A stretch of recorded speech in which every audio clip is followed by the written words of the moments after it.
Welcome to another edition of Grace Under Pressure, where my guest today is Tom Peters. I will tell you all about Tom in just a moment. Grace Under Pressure is that show that focuses on what's too often dismissed as the soft stuff, the caring, the commitment, the courage we do. And when you do it as a leader, as you will know that Tom definitely is and has profiled so many leaders and advised so many over the time, you do leaders, good leaders bring people together for common cause, for the betterment of all. So Tom Peters, it is such a pleasure to have you on the show. Welcome. So thank you very much. I'm delighted to be here. I'm delighted by the title of the show, and I'm delighted by the words you just uttered. I could not agree more wholeheartedly. Well, thank you. Tom Peters is the author of the book that really kicked off in many ways leadership and management literature in the modern world, called In Search of Excellence, the book that changed the way that the world does business. And truly it does. 20 books and 40 years later, Tom is still at the forefront of the management guru industry, although I'm sure he doesn't use that title. His most recent effort is an exciting book called Tom Peters' Guide to Excellence, which we will talk about. Tom, it is a pleasure to have you on the show today. Thank you. So the pleasure is all mine. Great. Tom, we want to jump right in because it's a topic that is often overlooked, but you cover it wonderfully. And it's in the book, you have something called 7 Questions for Frontline Leaders. Sadly, I think these are the people that we forget. Why did you jump in and do that? Because the data, hard-nosed, well-researched data is clear. Damn near every variable of consequence, retention, quality, productivity, employee satisfaction, you name it, and the correlation between those variables and the quality of the first line manager is just intimate. And I don't, you and I talked before we got on the air, and I asked you, you sent me a great list of questions if I could start with this one. And that's the first time I've ever asked anybody to do that. And the reason was it's good when it's on all my lists, but I thought really it might be a good idea to begin by pounding on this. I may have a special background, which makes that more significant. I was in the Navy for 4 years, and the old one-liners about the military are the sergeants run the Army, the chief petty officers run the Navy. And those two may sound like throwaway one-liners. It really is the case. And right. My message to our colleagues who are listening or watching is, I know you take them seriously, but what I call the full collection, and it could be a car dealership that has 3 frontline supervisors or some giant institution with dozens and dozens of dozens. I believe that the full collection, 3 or 33 of first line supervisors, and I'm really being a literalist on this, is corporate asset number 1. They shape every frigging thing. And I don't think people don't take them seriously, but I'm dead certain that they don't take them seriously enough. How much time do you spend on the first line selection process when there's an opening? Right. Or do you say, oh, damn, we got this opening and things are going crazy down here. Let's find somebody who can breathe and put them in the job. Right. Leave the damn job open for 6 months if you have to, until you can find a superstar. So they are of enormous importance. Great. Well, I have a similar thought in it. Well, I once wrote in something about the myth of the hierarchy, where the boss at the top, issues a command and everybody falls in line and it's done. Well, especially from your Navy experience, it doesn't happen that way. And so it happens, change happens, or the effect of the organization achieving it is because of well-intended women and men, often on the front lines, who make it happen. Do you agree, Tom? I agree 100%. And again, the superior first line leader really has an opportunity. He's got one, she or he has one of two opportunities. Opportunity number one is to really develop her or his people and make an incredible contribution to the organization. Contribution number two is to run her or his own company. If you're not in love with the culture, if I was the boss and I put you in charge of a 15-person group, and I mouthed all the words, but the reality is our culture was really wobbly do. The hell with it. You can have the best 15-person company with a lowercase c on the planet Earth. Right. There's no reason not to. I mean, the real reality is 1 out of 10 times they fire you, but what the hell? Yeah. I remember there's a gentleman, I'm sure you know, you probably met him. I interviewed him, Rich Tierlink, who ran Harley Davidson. And Rich told me the story that he was started in accountancy, and he got his first promotion at age 26. And his father, who was an old union guy, pulled him aside and he said, Rich, I want you to know you are now the most important person in your employees' lives. And Rich goes, what?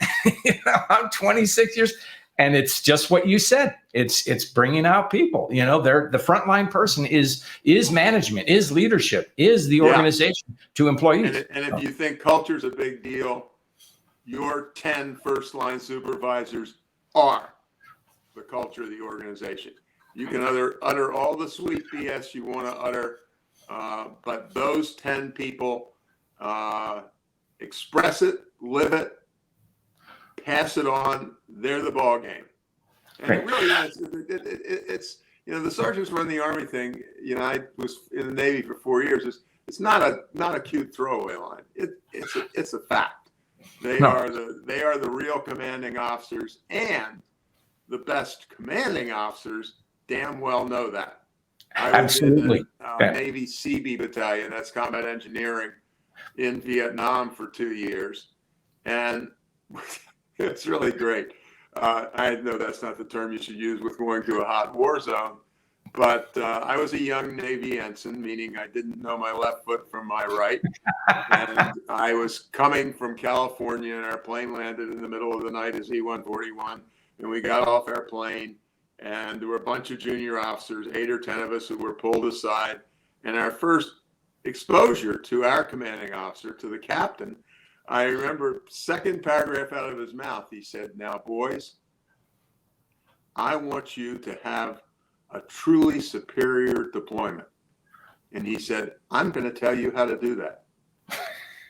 You are going to have a superior deployment if you do precisely what the hell your chiefs tell you to do. You may be an officer and a gentleman, but just remember, you work for the chief, not vice versa, just because you got that damn gold stripe on your shoulder. Right. That is a common story. I've just spoken to many veterans, and they echo that same kind of thought, and Warren Bennis talked about being a replacement lieutenant in the Battle of the Bulge. Right. And he said, I went to my first sergeant. That was it. So absolutely. Well, I used to, we were doing road building, and there was a lot of mining along the roads that, caused casualties and so on.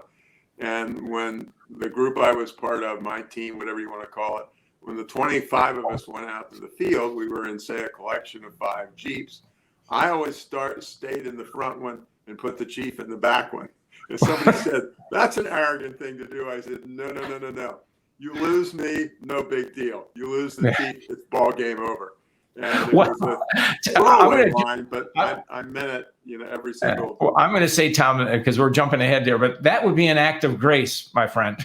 So understanding your role. So very definitely. So I want to shift into something, because we talk about it a lot, and I'm glad you put it in here, and it's listening. You made a whole section in here, 7 pages of this wonderful book devoted to listening. So what prompted you to take your comprehensive book, Extreme Humanism, on compact excellence, and focus on listening? What made you do that? Well, I think what I'm going to say is important, and I hope our colleagues do. I was pretty well trained in the leadership stuff. I hate to even talk about it because it sounds boastful. I got a PhD in business from Stanford on organizational effectiveness and so on. And that's a long-winded way of saying that I buy hard research. And the hard research is absolutely, positively, unequivocal. And it is that superior listening is the number one contributor to organizational effectiveness, leadership effectiveness, and so on. And the most important part, and I was just reading something about this today, which is in the literature, but mainly is something for you and I to talk about, is I read this wonderful quote, and I'm 1,000 years old, so I can't remember it exactly. But the quote was about listening, and it said, listening is not about hearing the other person, it's about empowering the other person. When somebody is attentive to you, that is the biggest I care that there is on the face of the planet Earth. And one kind of fun thing that came out of this, and I had this quote in my last couple of books, and I am not a militarist. I was shaped to a significant degree by my 4 years in the Navy, but there's a Navy captain by the name of Mike Abershoff who wrote a terrific book, and in it he talked about listening, and I love this.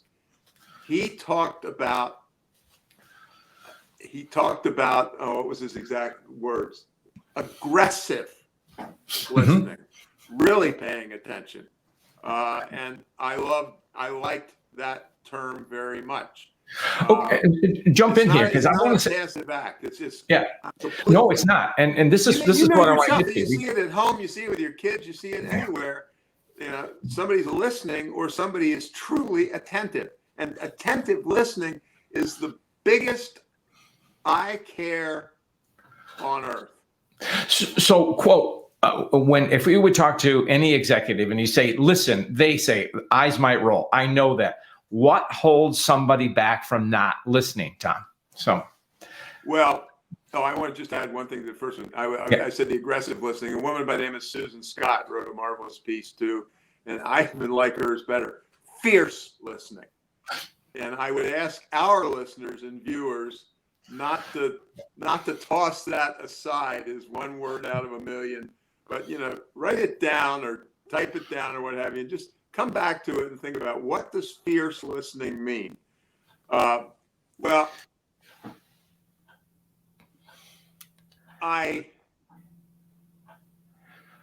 think that all too often, this is really unfair. All too often, unintentionally, leaders become attached to the sound of their own voice. There was research. There was a terrific piece of research that was done, and it was with stopwatches and so on. So it's not anecdotal. And so you have a team meeting with a boss and 14 people. And the researchers, the note takers keep incredible notes of the meeting. And after the meeting, they come up to you, you're the boss, and they say, I want to ask you a question. How many times during the meeting did you interrupt someone? And you answer, whatever. How many times during the meeting were you interrupted? And the odds are strikingly high that the numbers will be something like, you interrupted somebody. There was one that they quoted. You said, I don't know if it was really an interruption, but I did interrupt somebody. And the honest fact is I interrupted a couple of times. But in terms of being interrupted, I don't know what it was in a 30-minute meeting, 7 times, 8 times, I don't know, something like that.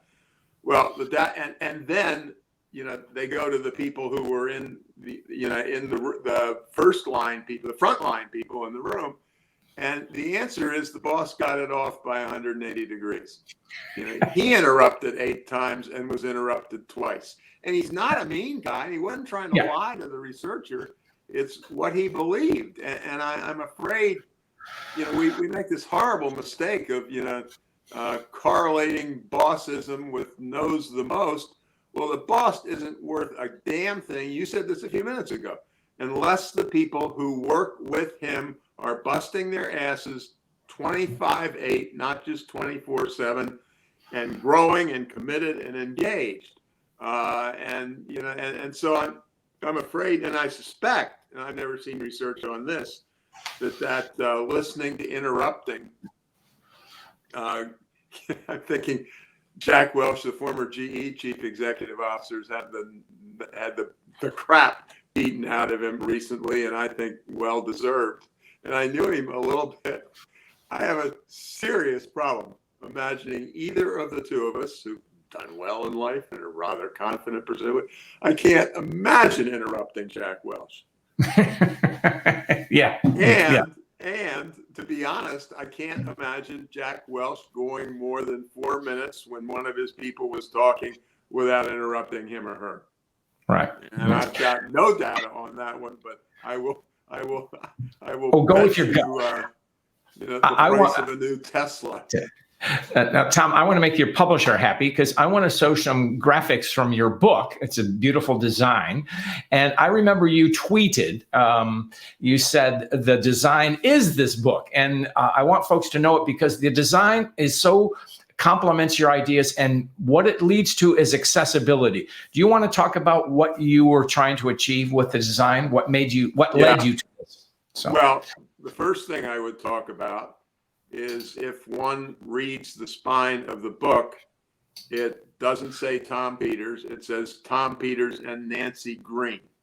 And Nancye is one of the world's top designers. And how I got hooked up with her is just unbelievable to me. I had been talking and yapping quite seriously about design for 15, 20 years at the very least. And I was just astonished about what it really means when you live it every minute of every day. The design is the look, the feel, the taste, the touch, the sound, and that is the story.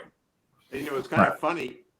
I did 2 books in a row, and Nancye was involved. And so when this book was, I was tidying up crossing the I's, dotting the T's, dotting the I's and crossing the T's, I wrote a special acknowledgement to Nancye. And about halfway through, I thought, oh, for God's sakes, this is not a special acknowledgement. She wrote the damn book at least as much as I did. She's not worth a special acknowledgement. She is a co-author. And frankly, if I didn't have kind of the reputation in the business world, she ought to be in the front position as far as I'm concerned. And what I'd love in our brief conversation is it would give me the greatest joy if some number of folks listening to us and watching us really, really, really took design seriously or tried to figure out what it means. Most of us, I don't know what the right term is, are probably Apple users, iPhone users. Well, Steve Jobs didn't invent that machine. Steve Jobs turned it into a piece of art that worked incredibly well, that was straightforward to use. It was, 10% genius of the standard type and 90% the way it was packaged and presented, and so on. And it's also, I want to make it also entirely clear, the power of design is true for Apple or Tesla. It is equally true for the 3-person accountancy firm that Jane or Joe starts tomorrow morning, or the 11-table restaurant that serves breakfast in XYZ place. Design is not for the big guys. Design is for everybody. And I would give my left and right arms and whatever arms were left over after the first 2 to really drive that point home. It is what the product is. Right. Well, You may that's not know you've fallen in love or hate with the design, but it's a fact. well, and that's part. In some ways, great design is like great music. We absorb it and we don't think a lot about it because it connects us in a different dimension. It's beyond words, beyond our speaking. So it's a beautiful thought here. And well, your analog is perfect. Yeah. Because that's exactly the case. Most of us are not that musical, and we really couldn't describe what we heard in any detail or technical way, but we were moved to the point of tears, 7 times in 30 minutes. And it was that ethereal thing that got to us, got inside us. Well, back to my earlier point, damn it, you can do it with a restaurant, you can do it in a 4-person purchasing department. And it's so important to know design, and we feel it. I remember my career many decades ago. I began in marketing communication. I was working with some designers or engineers, and they were talking about this product, and we were doing the features and benefits nonsense. And I said something about form and function, and so doesn't everybody know all this stuff? And I go, not really. If you don't tell them. Yeah. Yeah, no, absolutely. Well, back to one of my bugbears in life. I don't think you find a lot of it in the MBA curriculum. I'm sorry to say, a lot, if any, frankly. It may be associated with this course or that, or it may be 4 lectures thrown into the marketing course in the course of a semester. But I've never even heard of a design course per se at a business school. And I don't know all the business schools in the country or the world, God alone knows. But I do have a bit of experience, and I've never seen one. Yeah. I want to get, because we're coming close, and I know we have a limited period of time, but one of the themes that you've been hitting in your work and in this book is the topic of kindness. And you've always talked, for all your writing, about creating a humane workplace. And you include a quote from Henry James about kindness. And why is it so important to be kind? It's almost an obvious question, but we ignore it in the. Well, I'm going to put you to work. Why the hell should I have to do all the work? Read the quote. I don't have to be the one who reads it. Okay. All right. Well, shame on me. I lost the page. So that's it. So, okay. You got me. I'll let you off the hook just this one time. Okay. 3 things are important in the world. The first is to be kind. The second is to be kind. And the third is to be kind. And, saying that for the 373rd time, tears are not pouring down my cheeks, but I'm emotionally moved, by that quote. And the important thing to me in my life, and we're a little different, we're a lot the same, is, for God's sakes, it applies as much in a 200 or 200 person profit making organization as it does when it's coming from the bishop of the Catholic Church or the Episcopal ministry. Right. I don't know. I've written 20 books and I'm at a loss for words. Being thoughtful, caring is a great motivator. It's a great productivity tool. It's a great customer satisfier. And far more important, it makes you a better human being. Right. The great New York Times columnist David Brooks had an article a couple of years ago, which I quoted, I think, very near the end of the current book. And he talked about resume virtues and eulogy virtues. And the resume virtues are the 3 degrees that you have, the 4 promotions or 6 promotions that you got, maybe even your net worth. The eulogy degrees, to state the obvious, are what they talk about at your funeral. And at the funeral, they talk about the way she or he treated their fellow human beings, the way he or she, and the real point of your life, my life, the specific things that we have chosen to do, I repeat, it is just as important with precisely the same meaning in a 4-person purchasing department as it is in a parent and two-child home. And it is a business term in the best sense of that word. I mean, which leads us to all kinds of things, obviously, as you know, we could talk about, because one of my hypotheses, and I stole it, I have one piece of it in this book, is hire for it. Yeah, I'm true. sure that people can become nicer and kinder and so on, no doubt about it, but it helps if you start on your opponent's 20-yard line. Rather than your own 20-yard line. And there's a quote from a guy who runs a biotech company in my book, and it says, this is biotech. You know, what in the heck could be more obscure to, I won't say you, but to you and me in a way. Yeah. And he said, the secret to our success of our strong culture is we only hire nice people.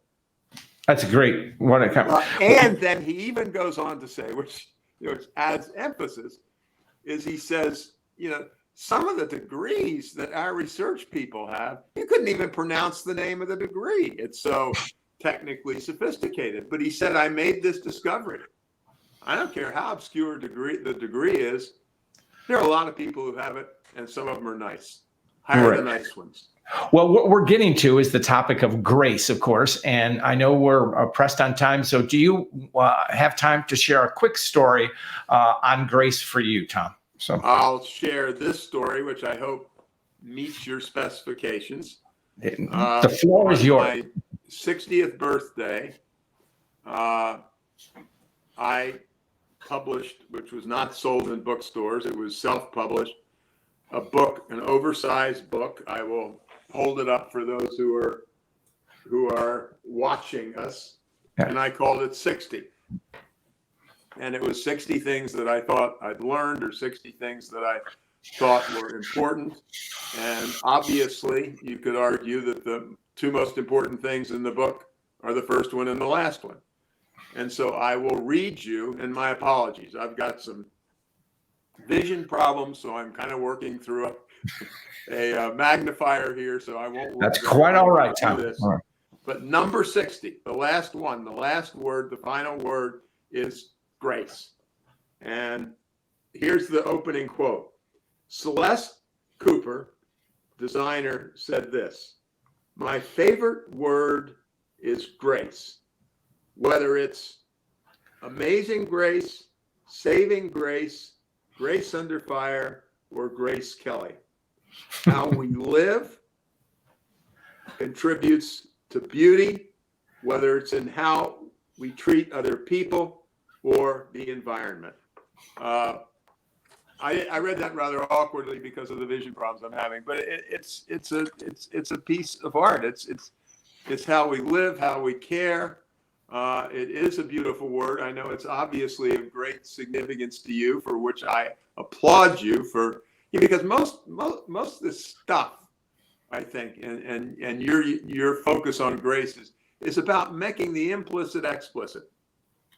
It's using words like grace in business, or in, there's this wonderful, it's related, but I was just having conversations about it on Twitter. There's and I will not get the quote exactly right, but I sure will get the essence.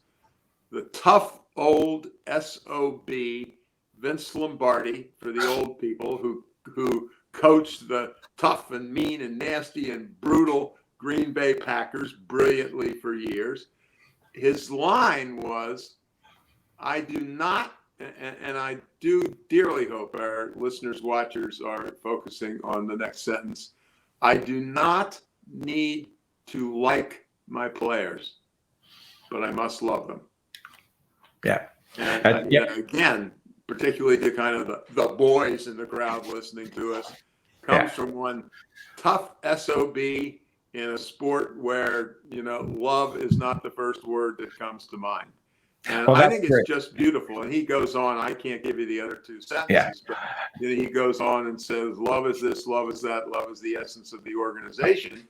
And by golly, as far as I'm concerned, he's right. Once again, true for the 4-person purchasing department, true for the 8-table restaurant, true for the Green Bay Packers.